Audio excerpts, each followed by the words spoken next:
y 20 días después me acuerdo estar en mi oficina sentada y que llegara la patología pues como al correo.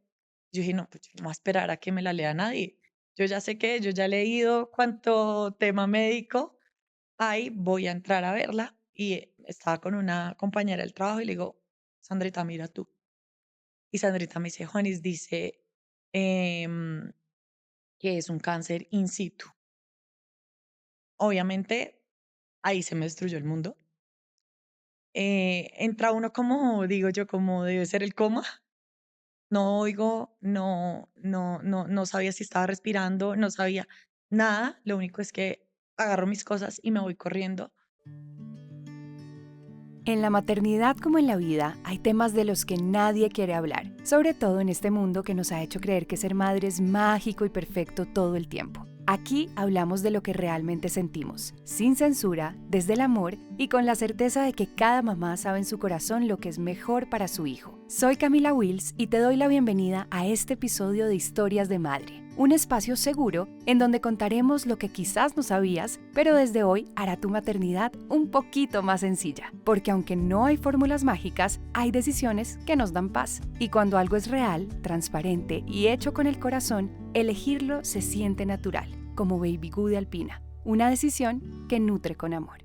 Hola a todas, hola a todos, bienvenidos una vez más a este podcast, a Historias de Madre. Yo soy Camila Wills y les doy la bienvenida desde casa Spotify para que hablemos hoy de maternidad sin censura. En este episodio número 11 hemos tenido unas historias maravillosas que nos llenan de fortaleza, que nos llenan de fe, hablando además de la maternidad desde lo real, como siempre, sin censura.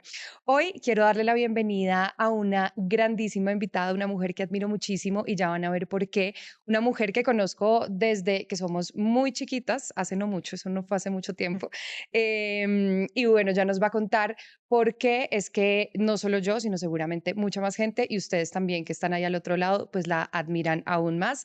Así que le doy la bienvenida a Juanita Pérez. Hola Juanis, gracias por estar Hola acá. Cami, no, gracias por invitarme. Muchas gracias, qué rico que podamos hablar hoy y obviamente ustedes que ya están viendo por ahí, el título del episodio es Superar al cáncer con un hijo pequeño, superar el cáncer con un hijo pequeño, pero también viene muchas otras cosas en esta historia que no solamente es superar un cáncer con un hijo pequeño, sino todo lo que conlleva una enfermedad como esta, una palabra como el cáncer, que seguramente nos vas a hablar de esto un montón, pero que además viene en tu vida desde siempre, desde muy pequeña, como que ha estado incrustado ahí, no solamente literal en tus genes, en tu ADN, sino en tu historia y en tu árbol genealógico. Pero antes de eso, quiero que nos cuentes de ti. Cuéntanos un poquito de tu historia de cuando eras niña, de cuando vivían tu papá, tu mamá, tu hermano y tú. ¿Cómo era tu familia? ¿Cómo recuerdas tu infancia? Bueno, Cami, pues yo tuve una infancia maravillosa, rodeada de muchísimo amor, de una familia dedicada a sus hijos, a que básicamente fuéramos felices, ¿sí? No que tuviéramos un montón de cosas, no que hiciéramos un montón de cosas, sino de ser una familia feliz y creo que eso lo impregnaban ellos en nosotros y en los demás. Siempre fuimos una familia que se rodeaba de mucha gente. Tú bien lo sabes que cuando éramos niños siempre estaban mis papás por ahí en el colegio o siempre estaba mi mamá acompañándonos. Entonces siempre tuve una infancia linda, llena de buenos recuerdos em, y sobre todo de mucho amor, muy, muy feliz. ¿Cuántos se llevan tu hermano y tú? Mi hermano y yo nos llevamos casi 2 años. Yo soy mayor, mi hermano es casi 2 años menor que yo. ¿Cómo recuerdas la relación de tu mamá y tú? Digamos que momentos específicos que tú digas, me acuerdo que todas las tardes hacíamos algo, no sé, alguna frase, alguna palabra que resuene hoy mucho más en tu vida por ser mamá además. Pues yo recuerdo a mi mamá como ese pilar de la familia, uno, como el pilar además de muchas familias, de comunidad, de acercar a las personas y eso fue como crecí yo con ella. Ay, vamos a alguna parte, acompáñame a, siempre la acompañé a todo lo que hacía, entonces, acompáñame a la universidad a ver la feria de tal cosa y yo iba feliz con ella desde muy chiquita, entonces siempre fui como su compañía, porque ella siempre estaba haciendo cosas, ¿sí? Siempre estaba haciendo de todo. Yo no recuerdo a la mamá que estaba tejiendo En en la la casa. casa, ¿sí? Sino a la mamá que estaba afuera, que hacía mil cosas, que tenía mil actividades, pero que no era la mamá que no estaba presente, sino que nos llevaba con ella. Me Entonces, encanta. eso era una nota, era felicidad pura. Me encanta porque sí, acá hablamos mucho y siento, pues es obvio que la maternidad, como a nosotras nos maternaron, pues influye un montón en nuestras maternidades, ¿no? Como yo recuerdo a mi mamá, como yo recuerdo no solamente si estuvo o no estuvo, sino qué tan presente realmente estaba. Eso a mí me marca un montón con mis hijos, por ejemplo, que yo digo, bueno, yo estoy acá presente físicamente, pero estoy de verdad, o estoy pegado a un celular, o estoy pegado a un computador. Entonces, qué lindo que digas, bueno, ella, digamos que estaba haciendo muchas cosas, pero estábamos con ella y nos llevábamos siempre pues de arriba para abajo. Cuéntanos un poco entonces cuando llega ese diagnóstico de tu mamá, como me decías ahorita fuera de cámaras, el primer diagnóstico de cáncer, porque no fue solamente uno. En esos momentos, ¿cuántos años tenías? Y en esa época, ¿cómo se llevaba la palabra cáncer si era diferente a lo que pasa hoy? Pues, Cami, eso fue 2001 más o menos. Pues yo era una niña, mi papá se acababa de ir del país en busca de otras oportunidades. Él estaba en Brasil, volvió de Brasil y una vez vuelve de Brasil porque finalmente no era lo que quería, em, mi mamá tiene un diagnóstico de cáncer de seno. En ese momento, pues, yo la verdad es que no es que lo recuerde así súper vivo, y tampoco creo que lo entendiera muy bien, no entendía la dimensión de lo que estaba pasando. Sin embargo, siempre fui su compañía, o sea, no dejé de ser su compañía en el proceso. Em, Ella pasa por una cirugía, yo la acompaño, me acuerdo perfectamente el momento en el que fuimos a su oncólogo.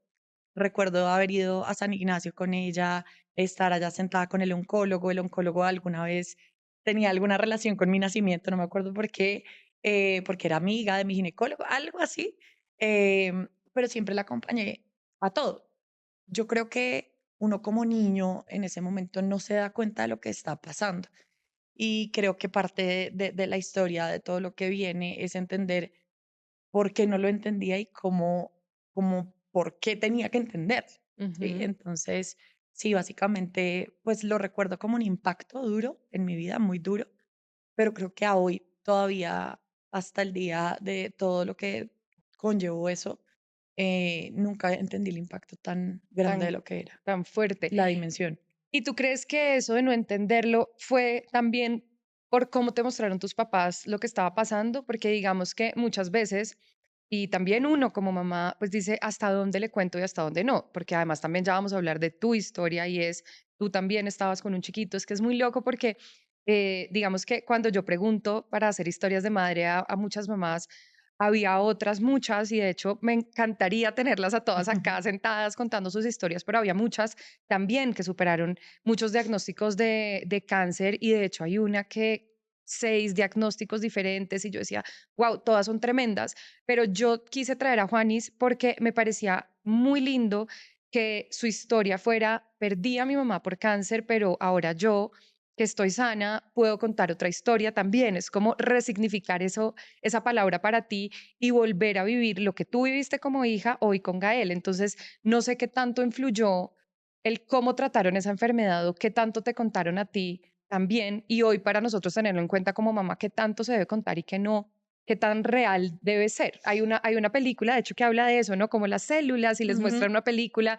A mí me parece muy bonito poderlo hacer. Mira, hay mil formas, hay mil formas. Yo creo que en su momento, cuando mi mamá tuvo cáncer, pues la palabra cáncer era otro nivel, era otro cuento. Habían otros tipos de tratamientos eh, que no estaban tan avanzados como lo que es hoy el cáncer. Ujú, Yo venía a trabajar en salud, entonces entendía mucho de lo que me estaba pasando y cómo abordarlo.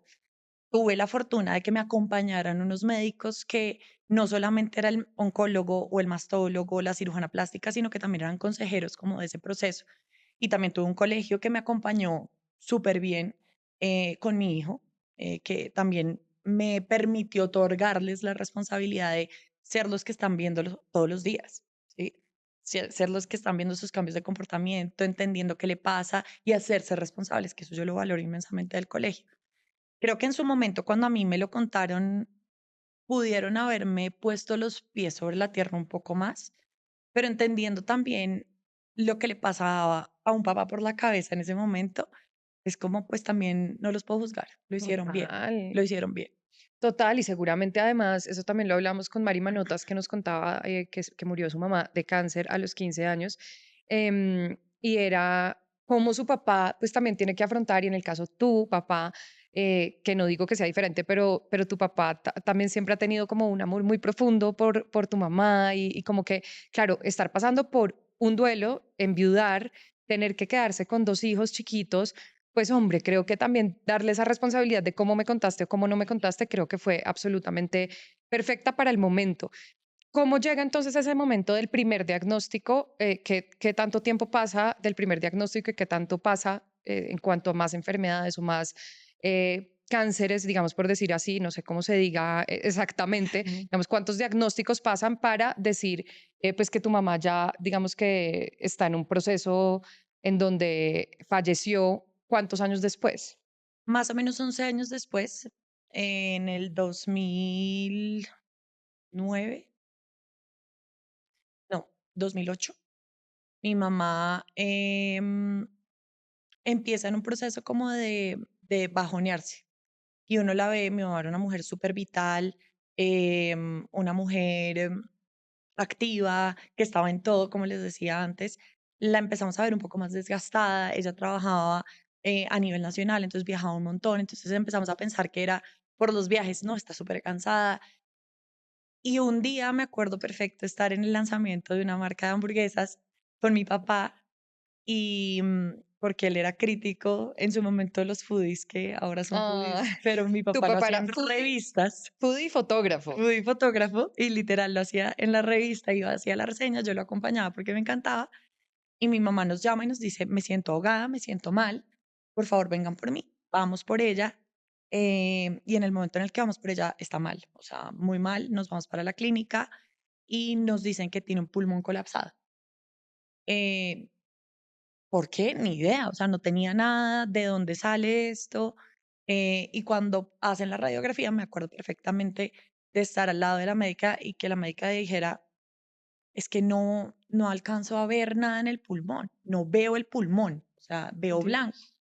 Entonces, eso nosotros decíamos: "¿Pero eso qué quiere decir?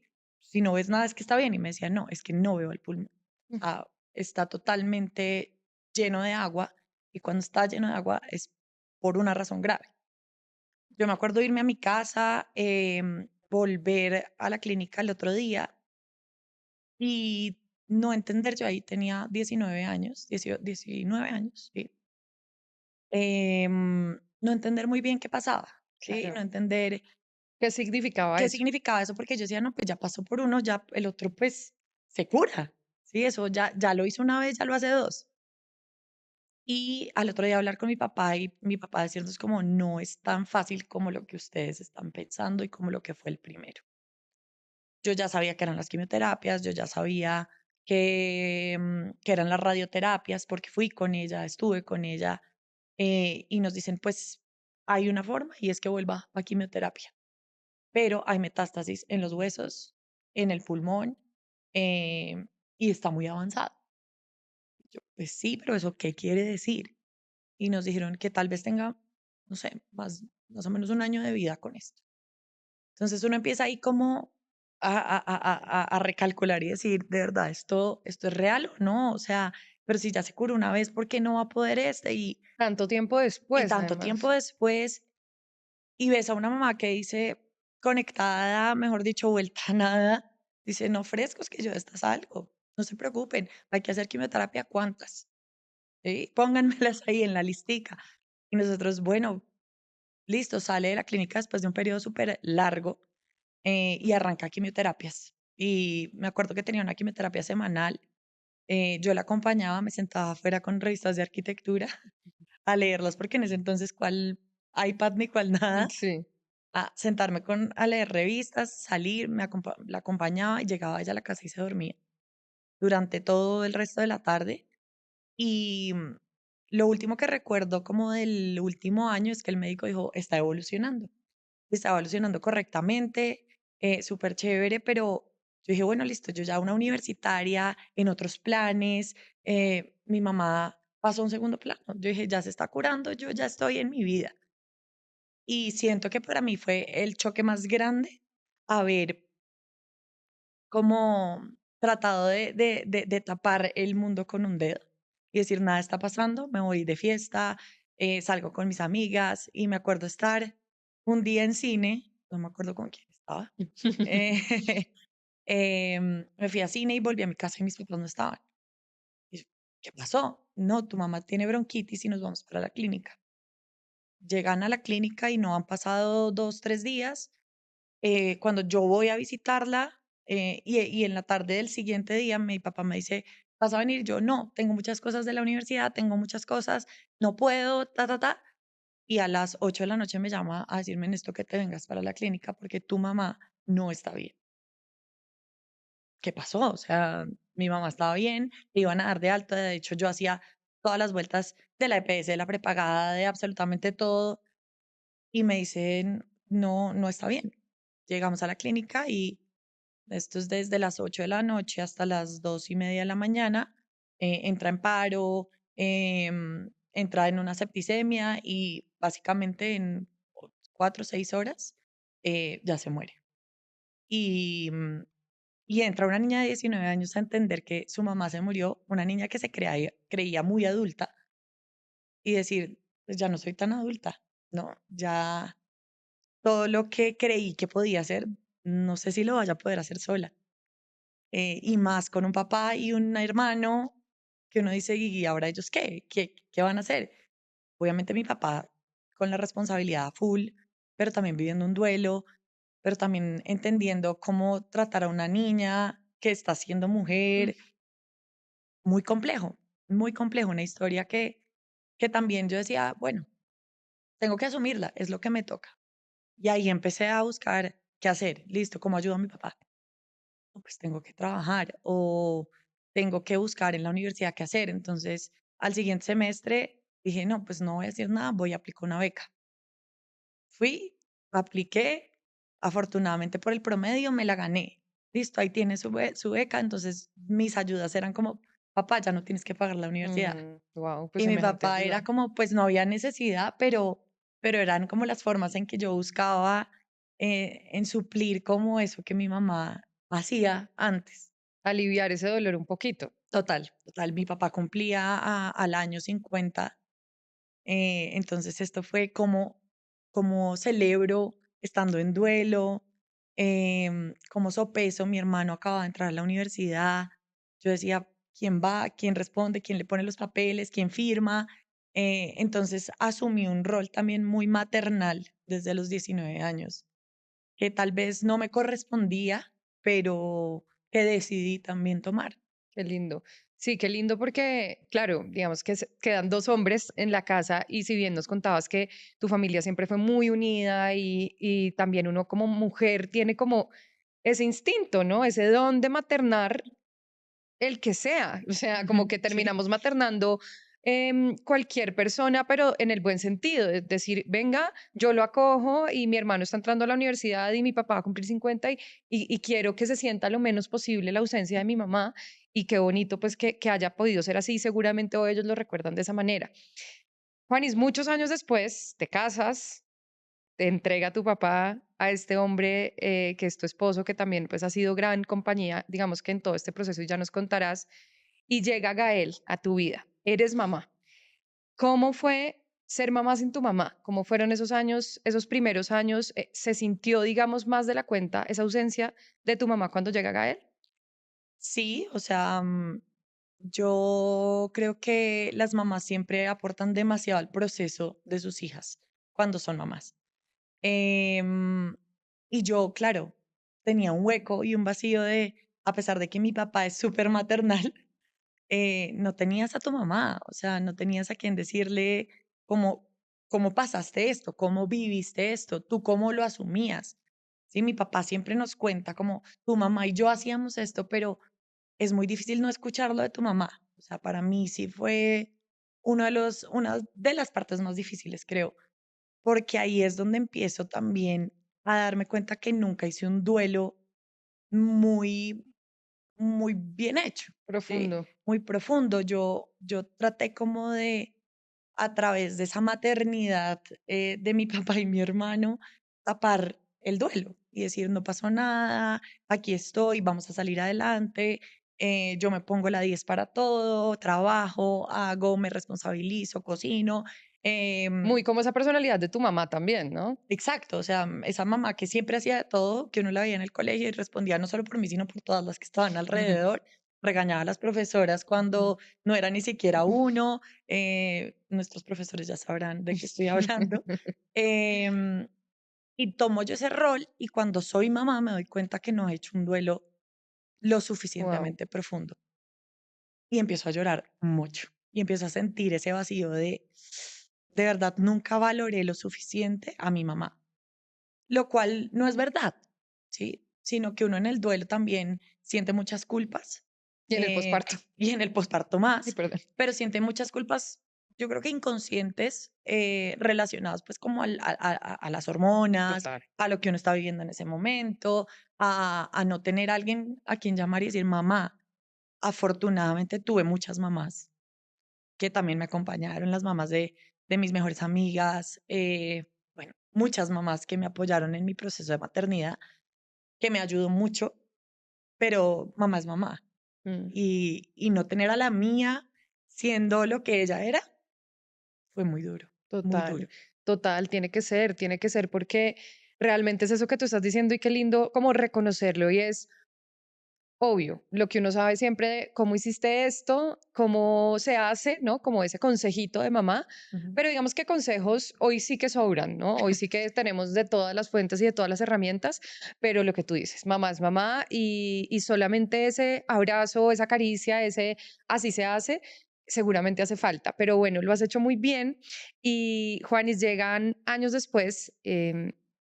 Este momento de un diagnóstico en este caso y esta vez para ti.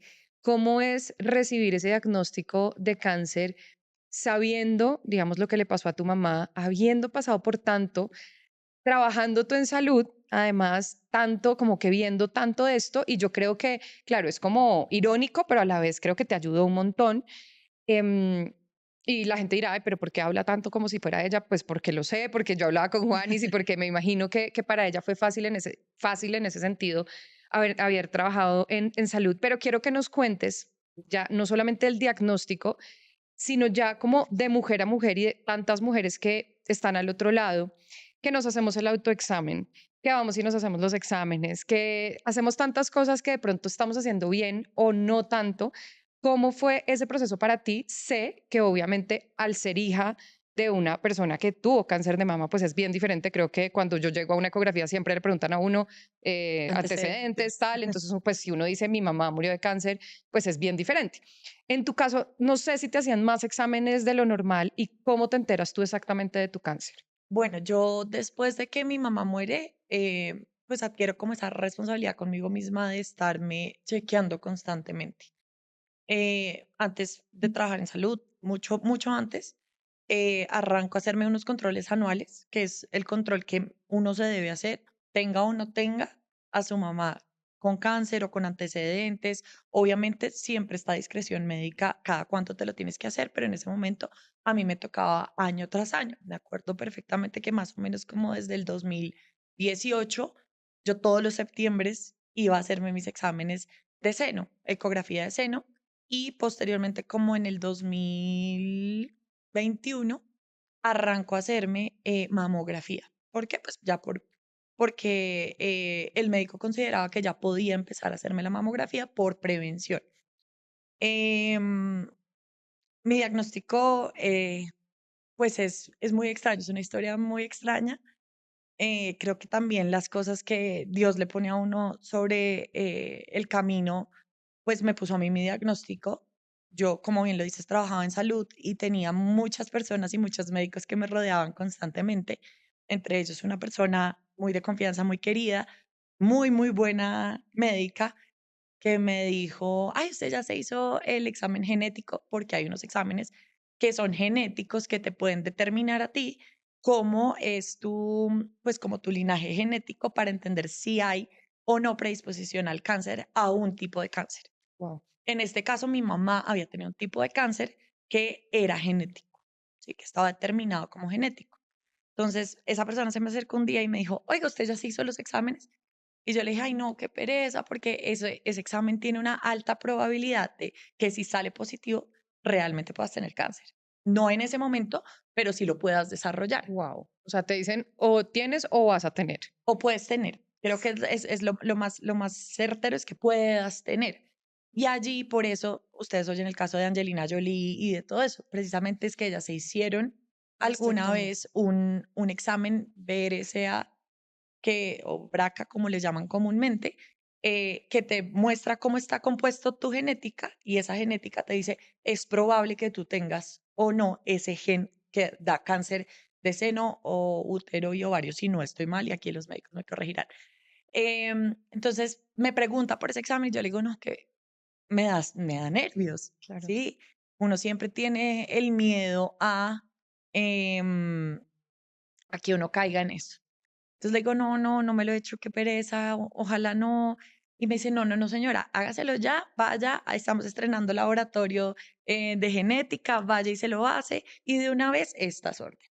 ¿No? Ella, porque sí, como un Porque sí, ángel. de la nada se Ese sentó. examen uno se lo puede, cualquier persona se lo puede hacer. Sí, pues no cualquier persona, pero generalmente se lo hacen a las personas que tienen algún Antecedentes. familiar Ok. con antecedentes de cáncer de colon, de seno, de ovario, útero, todo lo que tiene que ver, pues, como con el tema de mujer. Y yo digo, bueno, listo, voy. Eso era junio del 2022.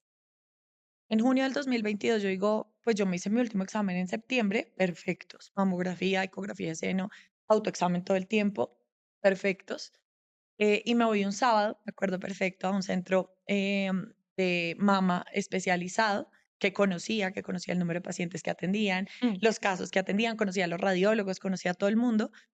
Y llego un sábado sola, sola porque dije, pues, ¿qué riesgo va a tener si hace menos de 9 meses me hice mi último examen? Y me acuerdo de acostarme en la camilla y la persona que me estaba haciendo la ecografía pone el ecógrafo sobre el seno izquierdo y eso que se sienta ahí y se acerca como a la pantalla Ay, sí. y yo soy súper paranoica. Y yo, ¿qué pasó? Y me dice, no, hay algo que no vi en la ecografía anterior. Y yo, ¿qué pasó? Y me dice, no, no, no, pásate primero por mamografía. A ver, porque es que hay algo que no me gusta. Ellos siempre comparan mamografías con ecografías, Claro, sí. primero hacen todo el deber ser. Yo me meto a mamografía, salgo de la mamografía y sabía perfectamente a dónde pasan las mamografías, entonces me voy a un cuarto en donde leen los estudios que están realizando y hay un radiólogo. Y me siento con la radióloga y le digo, por favor, dígame si esto es cáncer. Yo no me voy a esperar, no me voy a esperar 15 Sí, días. yo ya sé cómo es este proceso. Yo ya sé ustedes cuántas pacientes ven acá, eso, si no estoy mal y no quiero mentir, pero más o menos en ese centro se atendían 200 personas diarias, 200 mujeres diarias. Y de esas 200 había un gran porcentaje, si no estoy mal en ese momento era como el 12% que salían con cáncer de seno. Eh, Tenían clarísimo que era un cáncer de seno y que no. Obviamente hay Un que protocolo. profundizar y hay protocolos y todo, pero yo me senté ahí y les dije, díganme la verdad. Y entró Ruby, me acuerdo que era una de las enfermeras jefes de allá, y me dijo, Juanita, tranquila. Y yo le dije, ¿tiene todo el patrón? Y me dijo, tiene todo el patrón. Ruby acababa de salir de un cáncer de seno y me dijo, tranquila, miren, yo estoy acá, estoy fresca, hay que hacer la biopsia. Esto solo con una ecografía y con una mamografía. Ujú. Obviamente porque te conocían a ti, te dijeron eso, pero pues a todo el mundo Claro, pues le a todo el esperan mundo tiene un protocolo. un protocolo en el que lo llaman, le hacen un acompañamiento, todo. Juanis, ahí que vieron una bolita de cuántos. Yo no tenía ningún tumor. Por eso en el autoexamen no palpaba nada, no me sentía nada. Yo tenía una cosita que se llama microcalcificaciones. Generalmente las mujeres tenemos calcificaciones dentro de los senos. Son acumulaciones de calcio. Pero hay unas microcalcificaciones que tienen unos patrones que son diferentes, alargados, en grupos, em, que son patrones que empiezan como a mostrar que hay un patrón de cáncer, ¿sí?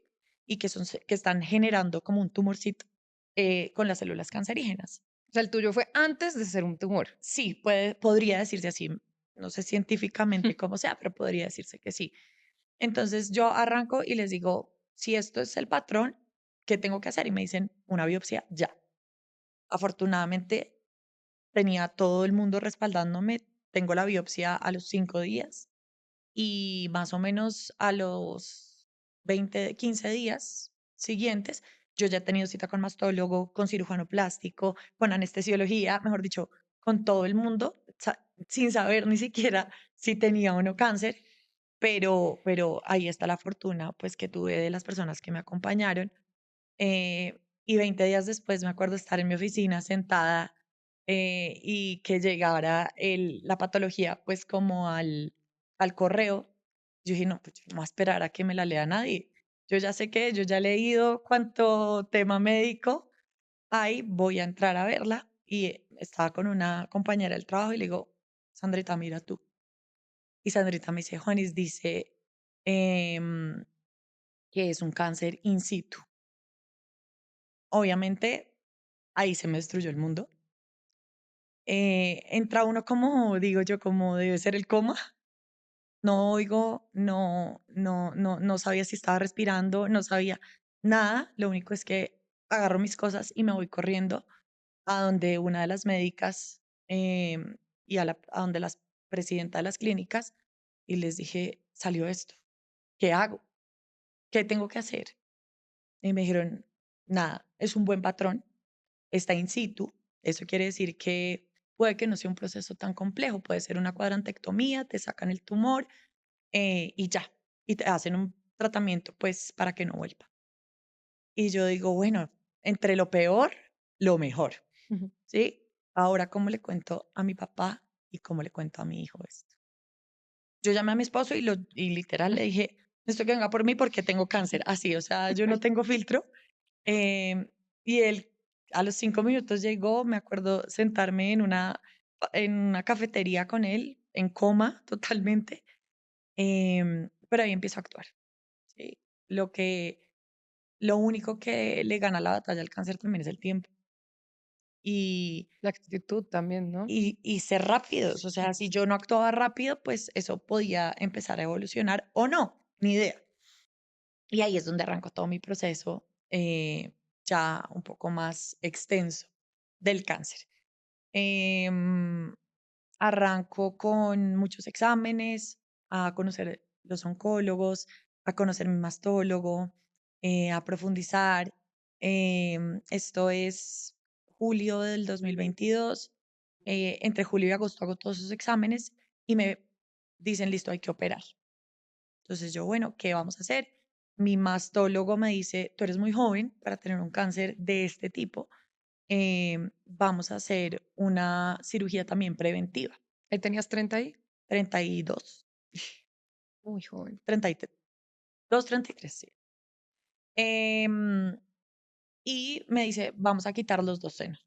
¿Sí? Vamos a hacer una mastectomía radical, o sea, van a sacar absolutamente todo y vamos a hacer una reconstrucción. Esto con el fin de prevenir y no tener que hacer otros procedimientos pues asociados a esto.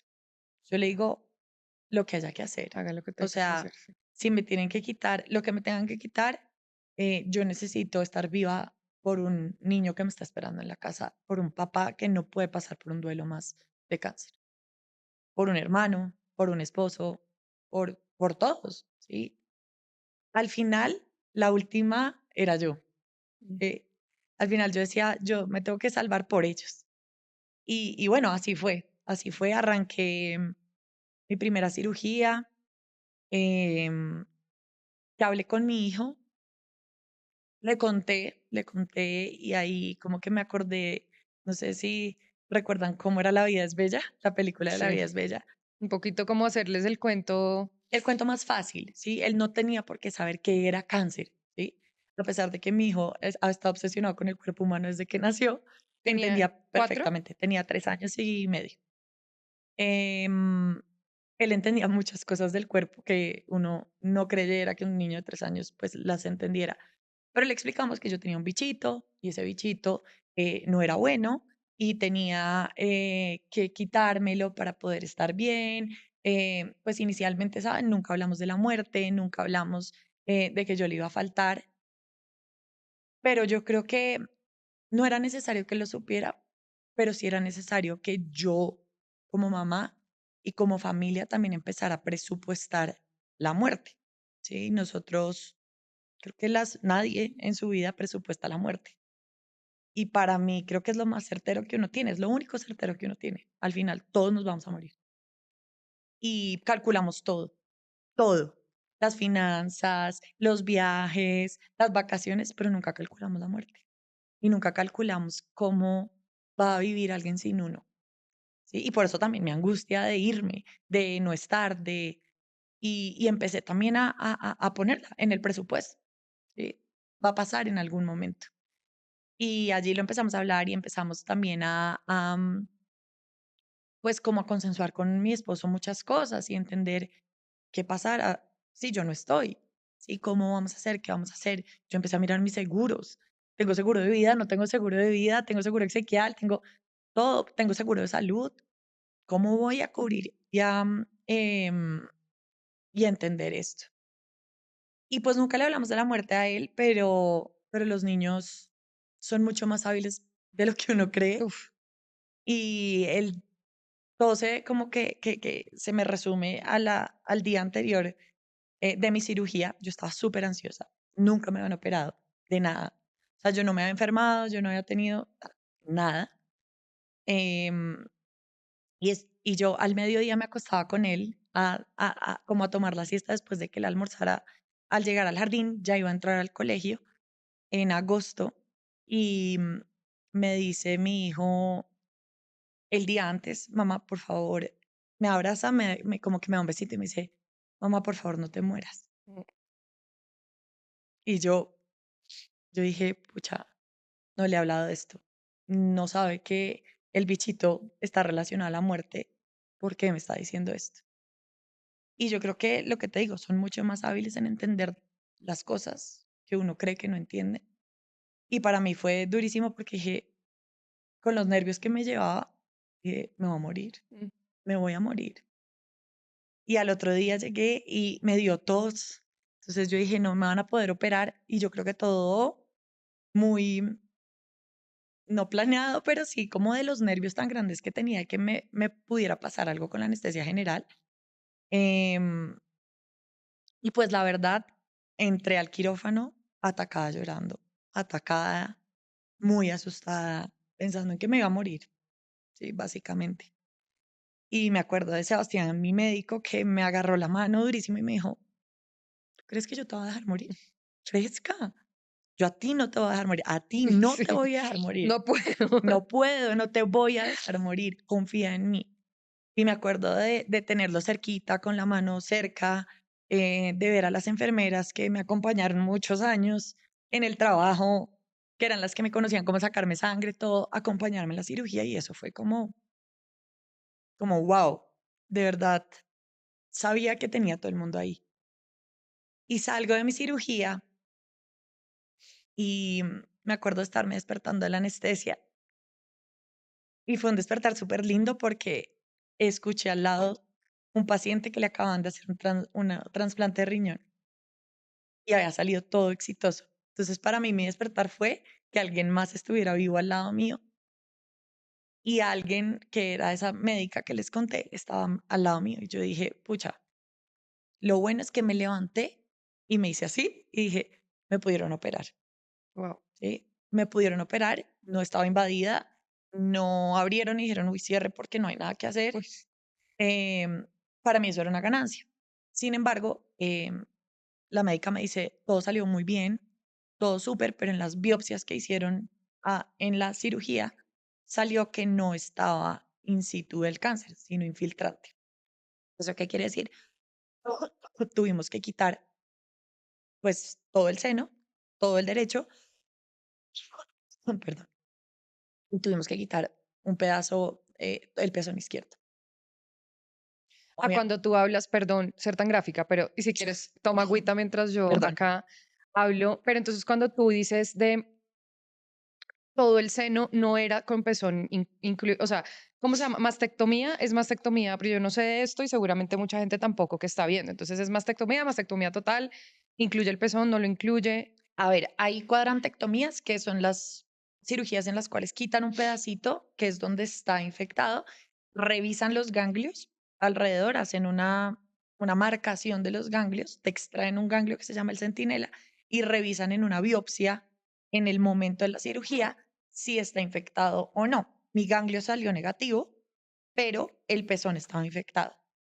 Entonces tuvieron que quitar el pezón izquierdo. En la primera cirugía no estaba planeado quitarlo, sí, sino conservarme toda la parte de afuera y quitar toda la parte de adentro. Ya, Eh, claro, cuando tú escuchas eso dices, ¿qué significa esto? O sea, que sea infiltrante, ¿qué significa? O sea, yo creí que ya estaba bien y todo, que fue el segundo golpe. claro. ¿Sí? Hay un primer golpe que es el cáncer, hay un segundo golpe que no es el cáncer como te lo imaginabas. Entonces ahí arranco pues un proceso como de recuperación. En la recuperación, pues tuve una cirujana plástica maravillosa. Sin embargo, me dijeron, es muy poco probable que puedas levantar los brazos fácil, volver a hacer ejercicio fuerte con los brazos, a levantar a tu hijo. Y decía, pucha, como uno no puede, le dice a su hijo de 3 años que no lo puede volver a alzar. Mm, Y desde ahí dije, no, yo no soy eso. Yo no soy eso. Yo soy la mamá que va a levantar a su hijo, la mamá que va a volver a hacer ejercicio, la mamá que va a poder. Y me acuerdo que la segunda noche que llegué a la casa después de la cirugía, después de mucho dolor, le dije a mi hijo, no me puedes abrazar. Durísimo, o sea, ¿cómo le dices a tu hijo que no te puede abrazar? Pero pues también era entiende. riesgoso para ti.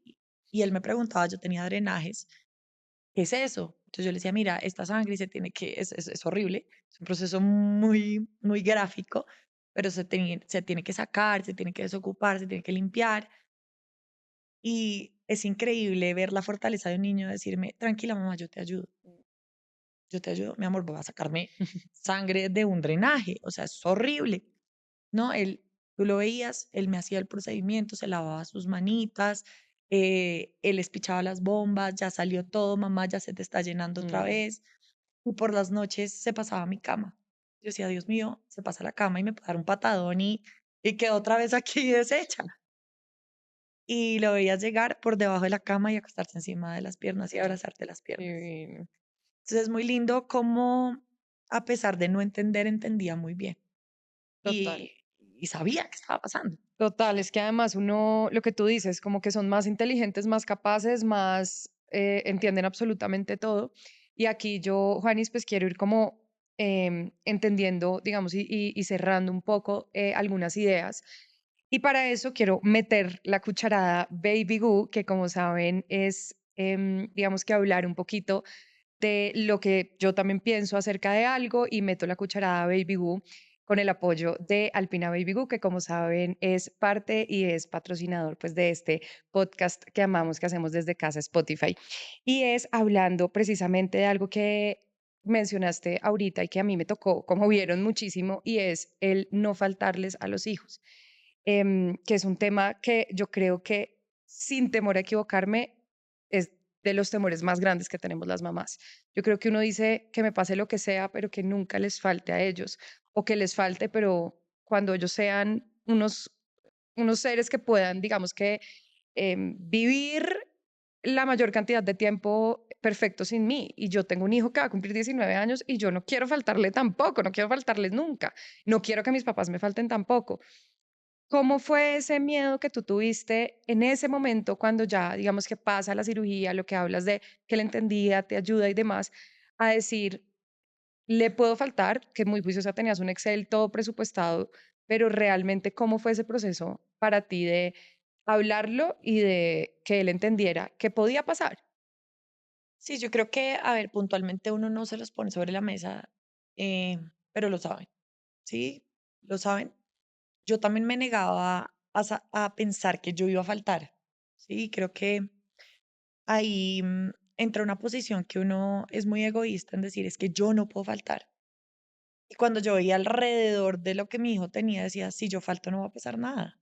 Mm, ¿sí? Pues claro, va a pasar lo mismo que me pasó a mí. Mi mamá también me faltó, pero aquí estoy. Mm. Estoy bien, salí adelante, mi familia está bien, ¿sí? Y veía que tenía un papá que era presente, responsable, que se hacía cargo de todo lo que él necesitaba. Veía un abuelo, una abuela, unos tíos que estaban presentes para él, que yo decía, sí, puedo faltar, pero es más Por por el uno. miedo de uno y del, no quiero decir egoísmo, porque no es egoísmo, pero sí también es de ese estatus de mamá que tiene uno, ¿sí? Es yo no puedo faltar, ¿por qué no? ¿Sí?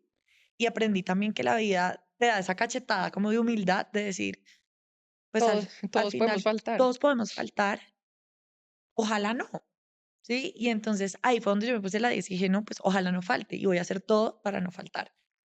¿Cuándo empieza ese proceso o cómo empieza entonces, Juanis, ese proceso de ese instante en donde te despiertas de esa cirugía, en donde te dicen no era esto, sino esto, hasta hoy? ¿Qué es todo lo que ha pasado y qué tanto influye ese pensamiento de me voy a poner la 10, yo no voy a faltar? Claro, no estamos diciendo que las mujeres o las personas que no ganaron esa batalla fue porque no se pusieron la Ujú. 10, porque eso podemos hablar también de qué tanto influye la buena actitud y cuando definitivamente, pues hombre, hay cosas como el cáncer definitivamente que pues no se puede ganar esa batalla con la buena actitud, no basta. ¿Qué tanto te afectó a ti? ¿Qué tanto influyó en ti como toda esa buena energía, esa red de apoyo que me imagino que tenías para poder estar? Me imagino que empiezas un proceso de quimioterapias y demás. Hasta hoy, ¿qué ha pasado? Y si estás sana y bueno, ¿cómo ha sido ese proceso? Pues fue un proceso muy duro. Arrancar las quimioterapias, pues tiene, cuando es infiltrante, te dicen, bueno, listo, tienes que arrancar las quimioterapias. Dice, quimioterapias, ¿cuáles quimioterapias? Y te dicen, pues las quimioterapias de todo el mundo, las que te barren absolutamente todo. Em, Me acuerdo que estaba con Sebas, mi médico, y me dijo, pero fresca, esto lo vamos a superar. Y yo dije, bueno, sí, hagámosle, hagámosle. Y yo siento a hoy que me pasó lo mismo que con el duelo de mi mamá, que fue, nunca dimensioné por lo que estaba pasando. Y no lo dimensioné por ponerle la actitud y la fuerza que necesitaba mostrarle a los demás que tenía, y más que a los demás por estatus y por ego y por todo eso, es por mi hijo, básicamente, y por mi papá. em, que dije, pues no, le hacemos y ya está, lo tomé muy a la ligera. Entonces, mis quimioterapias, las primeras 4, que eran las más fuertes, en mi primera quimioterapia fui, la tuve, me pusieron mi catéter, em, vi la bolsita roja, es súper fuerte, y dije, bueno, esto es lo que me va a sanar, lo recibo, hago que funcione dentro de mi cuerpo y voy para esa. La primera quimioterapia me sentí un día mal, vomité, y como dije, me levanté, ¿no? Y me fui para Punta Cana con 2 amigos. Y le dije: "Caminen, vamos, necesito playa, reírme, amigos, felicidad". Nos fuimos, con 2 grandes amigos de la universidad para allá y volví. Y me dijeron: "En el día 19 se te va a caer el pelo". El día 18 ¿El día 19 del acero? O hice sea, así, wow, muy eran cada rápido, 21 días. muy El día 0 hice rápido. as el día 18 hice así y me quedé con una manota de pelo. Dije: "Okey, yo ya le puedo esconder de alguna manera a mi hijo que estoy pasándola mal, pero calva no, que se te empieza a caer el pelo. ¿Cómo le dices? ¿Qué le vas a decir?". Y me acuerdo que esa noche le dije a mi marido: "Ya no puedo más, ya no me da más el pelo, me está doliendo", porque además yo me negaba a que se me cayera el pelo, entonces me lo agarraba, y empezó a hacerme una rasta atrás, entonces me dolía. Le dije: "No aguanto más". Y mi marido me dijo: "Bueno, yo te acompaño y te ayudo a raparte". Y nos sentamos los 2 en un lugar muy íntimo, muy seguro, a cortarme el pelo. Él me quita todo el pelo, y ahora, ¿cómo le explico a mi hijo que esto pasó?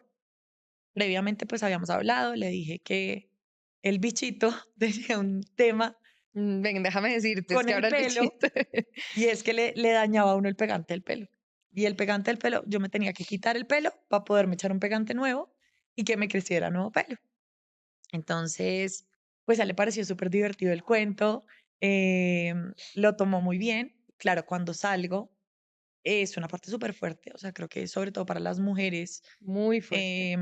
que se les caiga su pelo es parte de su identidad, de su feminidad, de Su uno, sexualidad, todo, todo. todo, porque te sientes, además, cuando tú tienes pelo, puedes no sentirte tan enferma.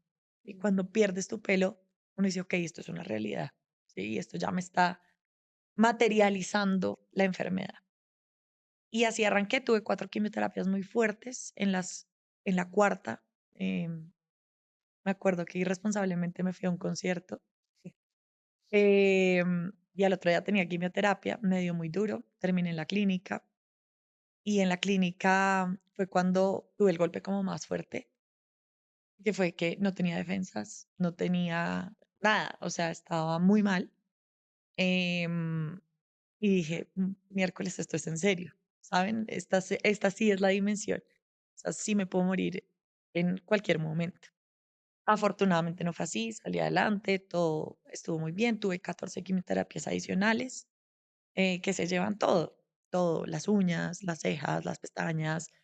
Yo disfruté también la época de ponerme pelucas, de, de que nunca había podido tener el pelo largo, entonces me compré la peluca mona, me compré la peluca larga, compré la peluca cortica, lo disfrutaba, disfruté también mi calva, disfruté ponerme looks distintos, eh, y disfruté sobre todo poder acompañar a otras mujeres en el proceso de una manera, feliz, ¿sí? Con actitud, con entendiendo la dimensión de lo que tenía y sin desconocer lo que era el cáncer, pero poniéndole, como digo yo, todo sobre la mesa, y sobre todo cuando compartes lo bueno que te pasa, seguramente a otra persona le va a servir. Total. Y sin lugar a dudas, Juan, sí me doy cuenta que esa sonrisa que no se te va de la cara, ni siquiera al hablar de estos momentos tan difíciles, esa buena energía que le pusiste, ese haber pasado por lo mismo con tu mamá, es decir, ¿cuántas personas acompañaron a su mamá a una quimioterapia? Pues me entiendes, como que tú ya habías visto esa bolsa roja, tú ya habías estado ahí, tú ya habías pasado con esto con tu papá, entonces me parece que ese proceso y ese camino que te llevaron hasta ahí sin lugar a dudas, esa fuerza que tuviste con Gael, pues te hizo como ganar esa batalla y hoy digamos que lleva como ese nombre que no solamente fue tu energía, tu actitud, tu sonrisa, sino también como todo eso que me imagino que te ayudó, como esa red, ¿no? En total. El tiempo también influyó, ¿verdad? O sea, que se Ujú. haya descubierto a tiempo, como que todo fue una cadena de sucesos muy favorables para ti. Em, Hoy dices, menos mal pasó todo esto, que igual me iba a pasar, que igual estaba en Ujú. mi cuerpo, menos mal pasó todo tal cual, o sea, ¿cómo lo ves a hoy? ¿Estás sana? En qué estás hoy a 2025? Pues a hoy estoy sana, afortunadamente. Todos los exámenes que he tenido desde los últimos 3 años que empezó todo el proceso han salido muy bien. Afortunadamente, espero seguir así. Qué bien, así será, así será. Em, mm, a ver, yo creo que sí, el tiempo fue crucial. Haber actuado con todos los recursos posibles fue crucial, pero creo que también haber decretado romper el patrón también fue crucial, ¿sí? Una vez yo me entero que tengo cáncer, digo, miércoles, no voy a repetir la misma historia de mi mamá.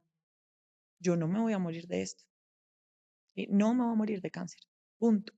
Y me acuerdo encerrarme en el baño a llorar porque, claro, también vale romperse, Total. vale romperse muy duro. Me senté y dije, no lo voy a romper, no lo voy a romper. Yo no tengo el cáncer que tiene mi mamá. Y cuando le conté a mi papá, que pues era una de las partes más duras, yo le decía, papá, yo no me voy a morir de esto. Y casualmente, sale el examen genético y cuando sale el examen es negativo. Entonces tengo un cáncer totalmente diferente al que tenía mi mamá. Ah, wow, esto no es heredado por tu No es un mamá. cáncer hereditario, es un cáncer 100% hormonal. Yo Wow. sobreproducía hormonas, estrógeno y progesterona. Mi mamá tenía un cáncer hormonal, Genético. genético. Wow. Y aquí es donde Yo digo, de verdad, yo decreté que no iba a ser lo mismo, ¿sí? Increíble. No va a ser la misma historia, no vamos a vivir lo mismo, vamos a abordarlo distinto. La medicina está en un nivel distinto, el tratamiento, el tiempo, todo es distinto. Y yo no voy a pasar por lo mismo. Entonces, sí, yo creo que haberlo tomado así, con la actitud que lo tomé, con el tiempo en el que pude hacerlo, con los medicamentos que me dieron, ponerle en manos también a Dios y a la ciencia, mi cuerpo fue crucial. Los médicos saben qué hacen y toca hacerlo y hacerlo a cabalidad. ¿Qué recordabas de tu mamá en esos momentos, en una quimioterapia, en los momentos difíciles, en los momentos en donde sentías, que me imagino que fueron muchos, no poder más físicamente, sobre todo emocionalmente? Que claro, esa fuerza y tenacidad estaba, pero también había momentos que te rompías. ¿Recordabas a tu mamá en esos momentos? ¿Pediste? ¿Hablaste con ella? Me imagino que debe ser muy fuerte como esa conexión también que hay para los que creemos que ella está en un lugar que te ve, te oye, te siente. Sí, yo siempre me pongo en manos de ella, siempre me acompaña y me acompaña todo el tiempo, estoy segura. Em, Sé que no quiere que se repita. Seguramente, seguramente, Juanis, porque, haber llegado hasta acá con esa actitud, pero sobre todo con este final feliz, em, yo sé que, digamos que para ti, digamos, fue difícil y yo conocía tu historia, pero no la conocía de verdad.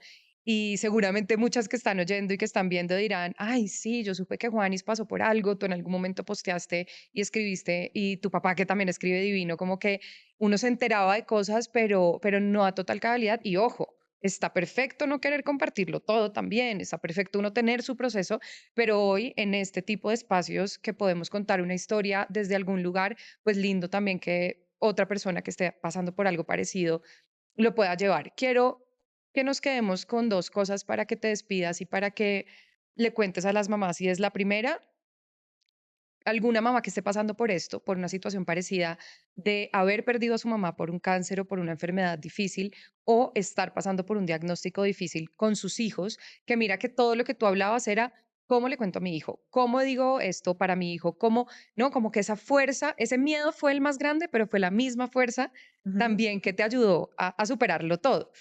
Y también como Juanita Pérez, la experta en medicina, que así bien, No, no tanto. mentira, mentira, si bien no eres médica, no lo estaba diciendo molestando, pero si bien no eres médica, de verdad tienes una pues experiencia muy fuerte en todo el sistema de salud en cuanto a, oigan, háganse este chequeo, el autoexamen sirve o no sirve, porque nos dicen tanto que nos lo hagamos, pero definitivamente estamos perdiendo el tiempo, no lo estamos perdiendo haciéndonos el autoexamen, como esas recomendacioncitas de los chequeos a las mujeres y sobre todo en qué momento hacernos algo si creemos que estamos en un riesgo mayor. Mejor dicho, las cámaras son todas tuyas. Bueno, ¿cómo contarle a nuestros hijos? Pues yo creo que no hay fórmula, ¿no?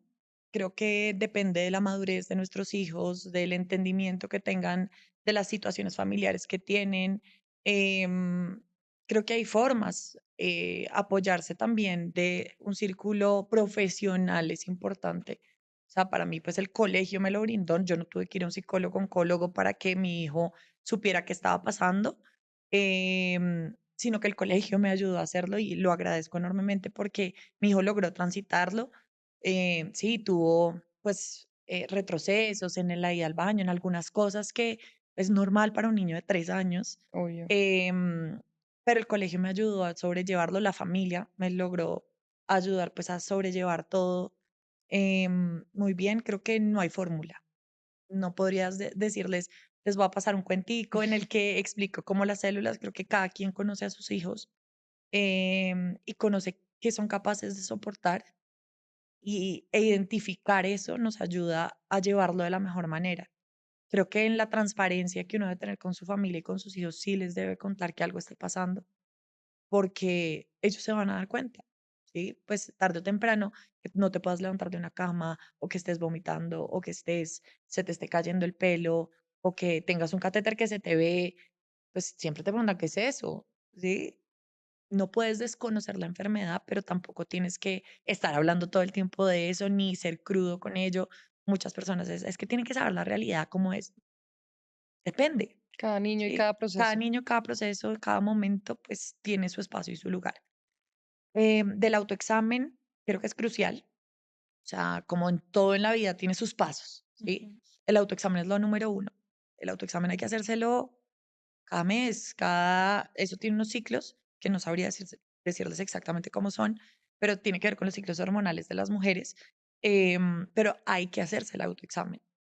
Que el mío no se haya detectado por la etapa tan temprana en la que estaba, no quiere decir que el autoexamen no funcione. Sí, yo me lo hacía y me lo sigo haciendo. Y cualquier cosa que me detecto, inmediatamente voy y me la chequeo. Importantísimo. Lo que uno se detecte no es que es una bolita, puede ser un ganglio inflamado por alguna infección. No, ve y te lo chequeas. Ve y hazlo en el momento en el que tiene que ser. En la ecografía de seno anual para las personas que son menores de 40, si no estoy mal, 40. hay que hacérsela. Hágansela anualmente. Yo tuve un lapso de 9 meses en el que se me desarrolló el cáncer. No necesitaba haber llegado al año para que se hubiera desarrollado algo. Entonces, hacérselo y después de los 40, obviamente, hacerse la mamografía. Los exámenes genéticos, pues, están muy a merced de lo que tu médico tratante, ginecólogo o mastólogo te, pues, te indiquen. Creo que ellos son los que son expertos en saber en qué momento lo necesitas y, pues, obviamente, el antecedente también te lo dice. El antecedente te dice: "Sí, por aquí, por allá, em, en un día, en 2 días, en un mes, háztelo", pues, eso te lo demarcarán, porque además los tipos de cáncer, como te decía, son muy diferentes. Hay un Hay mundo. muchos tipos de cáncer de seno. El que yo haya tenido no quiere decir que sea igual a los triple negativos, igual al HER2, igual. Pueden ser muchos tipos de cáncer y tienen tratamientos y abordajes diferentes. Entonces, crucial, prevenir. Crucial, entender que la alimentación es básica, que el ejercicio es básico, que sentirnos bien con nosotras mismas es básico, el estrés es básico. La peor enfermedad. La peor, o sea, yo creo que también eso a mí me dio un patadón, decir, tienes que parar, o sea, yo iba a trabajar en quimioterapia, o sea, Mm. con el computador en la quimioterapia, y no era porque en mi trabajo me lo exigieran, era porque yo me lo exigía a mí misma. Entonces también parar, soltar con nosotras mismas y entregarnos también el valor que merecemos las mamás es muy importante. Pues Juanis, me parece increíble esta clase y no, de verdad, es que es una clase en el sentido de aprender tantas cosas y no solamente las técnicas, porque ojo, acá ni Juanis ni yo somos médicas, yo decía molestándolo de experta en medicina, sino para que ustedes al contrario tengan este llamado hoy, si querían una señal para irse a hacer ese examen Vaya. que no se habían hecho, eso que están postergando, yo soy igual. Juanis además es mi médica y sí de cabecera de WhatsApp de Juanis, ¿qué médico es este? Pero ¿cómo es esta clínica y tal? Y eso sí me ha servido de verdad hacerme los chequeos cuando tiene que ser, ay, es que estoy perfecta, es que no quiero llamar lo que no se me, ¿cómo es que dicen? No, no quiero buscar lo que no se me ha No se me ha perdido. perdido. Olvídense, tienen que hacerse un chequeo anual. Lo que Juanis dice de la mamografía es real. A veces los médicos dicen, yo tengo, a mí desde mis 35 me hacen mamografía porque tengo una explantación. Ujú. Entonces, dependiendo de lo que ustedes tengan, de sus antecedentes o si ya tienen una cirugía mamaria, aquí no tiene nada que ver el tema, pero por favor, si tienen prótesis mamarias, háganse una explantación o bueno, revísense las prótesis después de 10 años. Ay, es que está perfecta, es que no está rota. No, una prótesis después de 10 años, como las llantas de un carro, me decía mi médica, tienen que cambiarse. Si no se las quieren quitar, cámbienselas. Vuelvo y digo, no tienen nada que ver con el tema que estamos hablando, pero sabemos que hay muchas mujeres que todavía tienen y no pasa nada, no, no satanizamos absolutamente nada, pero sí quiero que hoy, después de ver este podcast, no estén más paniqueadas, no tengan más miedo de decir, ay, ahora no, esto al contrario es un llamado, una señal, si lo quieren ver así, para que estemos pendientes, sobre todo si somos mamás, tenemos un ser que nos espera en casa o dos o tres o más, entonces tenemos que cuidar muchísimo más la salud con chao estrés, con buena alimentación, con ejercicio, pero también haciéndonos los chequeos. Me encantó lo que dijiste, Juanis, de, bueno, muchas cosas que dijiste, pero me quedo también con los médicos saben lo que hacen. La ciencia hoy es muy importante. Si bien hoy estamos viendo mucha información en las redes sociales y creemos que nos la sabemos todas, o entonces vemos en estos grupos de mamás preguntando y digamos que buscando, no sé, medicinas y diagnósticos por ahí, no, las redes sociales no son para buscar diagnósticos, los médicos estudiaron bastante para hacerlo, entonces creo que aquí sí hacemos un llamado a confiar en los médicos, en la medicina y en esos exámenes que pueden prevenirlo todo. Totalmente. Juanis, Es muchas gracias por venir, muchas gracias por contarnos una historia tan íntima sobre todo. Aquí hoy por primera vez teníamos hijos en el episodio, entonces fue muy lindo también como ver toda la historia de Gael mientras él corría de allá para acá. Así que gracias Juanis por estar acá, un abrazo gigante para tu papá que lo recuerdo con mucho cariño, estoy segura que tu mamá también desde arriba nos está viendo y está muy orgullosa de ti, de lo que superaste, de lo que has superado. Y bueno, Gael, seguramente en algún momento va a haber un podcast y va a haber este podcast, el que le gusta tanto ahí toda la sí. tecnología, y vas a ver todo lo que pasó su mamá y me encanta, de verdad. Y bueno, a tu grandioso esposo que también lo quiero mucho. Así que gracias por ti, por estar acá, pero también porque fuiste la voz de muchas mujeres que seguramente han pasado por algo así, que pues sí, la energía, la buena energía es importante, la berraquera, la tenacidad, pero también hacer todo a tiempo, pues me parece muy importante. Gracias. Gracias, Cami, a ti por darme la oportunidad también de contarlo, de poder difundir una historia que es de éxito, que Total. seguramente si todas lo hacen a tiempo pueden ser igual. Entonces, pues nada, muchas gracias, muy feliz de poderlo contar. Muchas gracias a ti y a ustedes. Gracias por acompañarnos una vez más en Historias de Madre. Recuerden que estamos acá desde Casa Spotify. Gracias a Baby Alpina también. Y nos volvemos a ver en una próxima Historia de Madre. En una semana, el otro miércoles, venimos con una nueva historia. Recuerden seguirnos en @madrecolombia, dejarnos sus comentarios y compartir si les gustó. Chao, pues.